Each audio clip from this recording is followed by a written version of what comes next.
Suraxanda qətl hadisəsi baş verib. Hadisə Hövsan qəsəbəsində törədilib. Doğru Xəbər Azərbaycan bildirir ki, 35 yaşlı Pərvanə Abbasova səhər saatlarında bıçaq xəsarətləri ilə xəstəxanaya çatdırılsa da, onun həyatını xilas etmək mümkün olmayıb. Qadının qətlində həyat yoldaşı 43 yaşlı Abbasov Vasif Zahidoğlu şübhəli bilinir. O, polis əməkdaşları tərəfindən saxlanılaraq istintaqa təhvil verilib. Ailə münaqişəsi zəminində baş verən hadisə ilə bağlı hazırda araşdırma aparılır.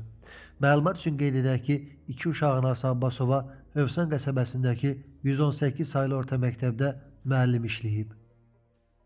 Ötən gün saat 20 radələrində Ağdaş rayonunun Yuxarı Nemətabad kəndi ərazisində Mercedes markalı avtomobil idarəetmədən çıxaraq aşıb, nəticədə sürücü 31 yaşlı Elvin Məmmədov xəsarət alıb, sərnişin 37 yaşlı Anar Məmmədov isə aldığı xəsarətlərdən həyatını itirib. Daxili İşlər Nazirliyinin mətbuat xidmətinin regional qrupundan bildirilib ki, faktla bağlı cinayət işi açılıb, araşdırma aparılır.